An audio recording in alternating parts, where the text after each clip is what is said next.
I'm ready. All right, hello everyone. Let's give you a quick intro because it's kind of our first time doing this. My name is Marcel. You are I am Martijn. Martijn. We were struggling for a while as photographers, but we felt a lot of issue with editing software that was like painfully slow, especially for Martijn, who has been in the nightlife photography scene. So he goes to parties and he has to deliver like hundreds of photos and preferably do it quickly. Martijn, I remember you when we were in school that you were like all the time editing photos. I was editing continuously, day and night. Yeah. Well, not literally at night, but a lot of times. During class as well, like you go to a party, take 200, 300, 400 photos, depending on how good it is, and then you come home, you sleep, you wake up and start editing for the entire weekend because the next day you go to another gig to shoot photos again, and then like the editing process lasts up until like Tuesday, Wednesday during classes, which was horrible. So we decided, well, we have to just build our own editor. And that's what we want to show you today, what we've been working on until now. The goal is to start a bit of a devlog where we show you our progress as we're building this. But since this is the first time, it will be a bit longer, where we'll walk you through all the features that we have. So Martijn has recently been working on a lot of features, so I'm seeing them today for the first time. Funny story, this is the second time we're recording this because the first time the image quality was just, was not okay. It seemed like SilverNode was slow, but our entire thing is that it was fast. So we decided to just re-record it. So I could pretend it's like fancy and new for me, but okay. So we'll kind of show you a workflow, kind of go through what do you do when you're editing pictures, and along the way we'll show you how SilverNode works and why it's a very interesting application, why we are so excited about it. So if you are interested, if you want to learn more, if you want to see more, make sure to subscribe, to like, to comment if you have any questions, that kind of stuff. So that way we can keep in the loop and we can learn from each other. So I will go to open a photo. Actually, on my PC, I've set it up so that I've kind of installed it. It's still the development version, but I've installed it so I can double click a picture to open it. And there we have SilverNode. And I guess I'll give the floor to you, Martijn, to kind of start explaining what's going on here. The main point is that it is fast. So like at the top corner, at the top left corner, you can see an indication of what kind of bindings you're currently using, which means like, do you want to operate SilverNode as if it is a Blender style kind of application or more a Vim style application? Whichever you prefer. If you're a hardcore terminal user, which likes to use his keyboard a lot, then you might prefer the Vim version. Or if you're more of an artistic Blender experienced person, you might give that a try. The point is, we're trying to optimize the speed of the workflow. And so right now we're in Blender mode, which gives you the ability to quickly edit some of the most important aspects of your photo without like really moving the mouse too much. So for example, if you would like to increase the exposure, the way Blender does it, with like grab, rotate, translate, at scale, this kind of thing, you just hit the first letter of what you want to do. For example, this one, exposure, would be E. So you hit E, and then you can move the mouse up and down to make things brighter or darker. This is nice. This is a new feature since like today or a few days ago. This is very good. The Vim bindings before, and so that was pure keyboard. And actually, this is the first time I'm using it today, and I'm actually really liking it because you get this precision that you can have on mouse, but still just be fast because you are using the keyboard to switch between the tools. You do not have to aim for the slider first before you can start editing that particular effect. So that's nice. Same goes for the white balance. So you can do like W to shift the white balance, and then you're like editing the temperature with the vertical axis, and the horizontal axis gives you access to the tint. Yeah, so I'm moving my mouse up and down now, and now left and right.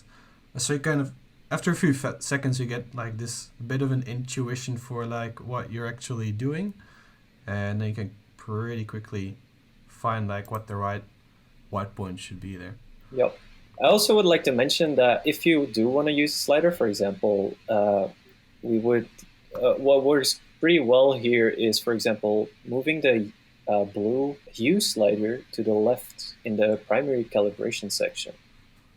This one. Yeah, moving that to the left adds like a really nice effect to the photo. Yeah. Nice. And then you notice that the cursor disappeared, and it was as if your entire workbench, your entire table is able of supporting that mouse movement, that slider movement. Yeah, never end up like on the edge of the screen like, damn it, I want to move it just a bit further. Yeah, indeed. Because most of these sliders are on the right, and so like you would kind of bump into the right edge of your screen, which limits your freedom of movement, which is not nice. So, yeah. Yeah, and it's like these kind of little things that sometimes it's like, what, you know, you're kind of, why is it not in the other software that we're using? But it's really like small things that can make it a lot more efficient and faster for you to edit the pictures. Yeah. Now, I guess you've also noticed like how quickly this is all rendering. So you see it's all updating in real time. This is the raw photo, but it's not taking like a second to render, which I at least have. Yeah, we can play with the contrast curve as well, because this photo is begging for it. Bam! Here you go. There's some contrast. You could even increase like the saturation of the blue primary. Yeah. So that we get this background color. Damn. See, that looks good. I really like those colors. All right, so moving on to the next photo in this folder would be as easy as hitting N. Or, no, you pressed It's F. F because, now. Yeah, it's F because we're Blender bindings. And so a Blender user typically has his left hand sitting on the left-hand side of the keyboard. And so N is kind of hard to reach with your left hand. Yeah, exactly. Yep. Which is not a problem if you're using Vim bindings, because then both of your hands are at the keyboard. So this is you, man. Yeah, this is me indeed. Let me just quickly go to the grid view because we haven't showed this yet. Yeah, indeed. It's actually more impressive when we open it right when booting up the application, because then you can see like how quickly photos are coming in. So maybe I'll just reopen it and then quickly go to the grid view. Bam. So these photos are just all coming in. Well, there they are. And so, hey, that's a picture of my girlfriend. I haven't seen that picture yet. Base settings. That's a feature. Base settings. Well, yes. we so might go to the next. We might switch to Vim bindings now. That would make sense. Sure. Yeah. So we haven't explained this yet. This is our command bar. It allows you to type in commands. So that way all of the features are under a command, so that you don't have to plow through menus to find something. It'll also be something where we put more advanced stuff if we think okay, people won't use it that much, but that we don't want to make a UI component that's always in your face, but you can still access it from the command palette. And the easiest way to get to it is just press space, and then you just start typing, and it auto completes next, voila, and then you press enter just to do it. So then we wanted to show you the paste feature. So the way it's implemented right now is quite simple. It just copies the settings from the previous photo. Yeah, which is, again, it's a single click. It's under the keyboard. It's under your fingers. In combination with a fast raw processing engine and the relevant key bindings to edit the most important adjustments of your photo, that should make for a pretty fast workflow. Yeah. This is especially useful if you have a lot of pictures that have a similar lighting, of course, where you just reuse the previous one and make some small tweaks, and then you're done, actually. Of course, in the future, we want SilverNode to be able to guess most of these settings and reliably guess most of the settings you want to use for your edit. I was, thinking of when we want to base settings or learn it from the previous, that we could even take a combination of you have the per photo lighting calibration, let's say, so the white balance, exposure, and then there's the creative part of editing a picture, which you can take from the previous photo, because that's kind of the style of the pictures you're editing right now. Yeah, exactly. Maybe let's talk about AutoExport. Yeah, this is it's just one of these small features that are just, I think, are so awesome. Because when you're editing photos, usually you're going through all the photos and then you're finished and then you select them all and then you export and then you wait for another like 20-30 minutes. And okay, it happens while you're doing other stuff, but still it's kind of annoying. So well, I thought, well, why if you have the photo right in front of you, and why just not export it right there?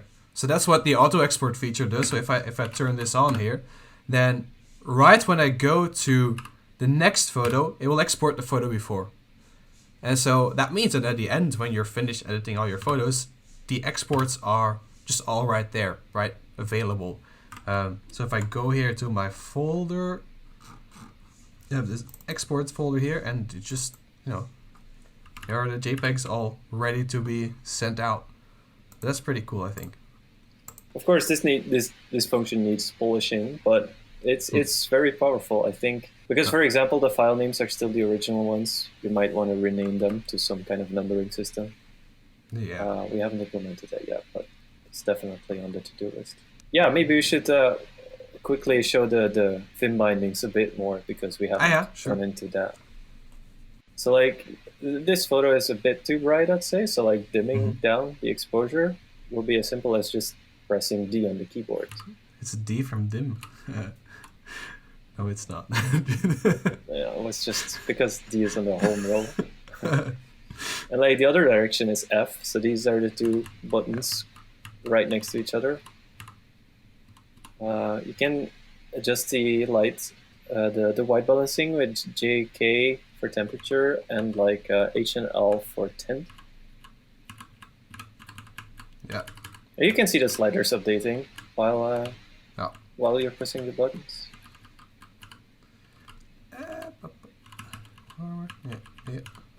And yeah, so and I think contrast enhancement and reduction is like G and S.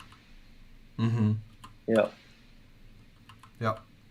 Right. So that way you can just do the entire edit on your, the most important part of the edit just from your keyboard.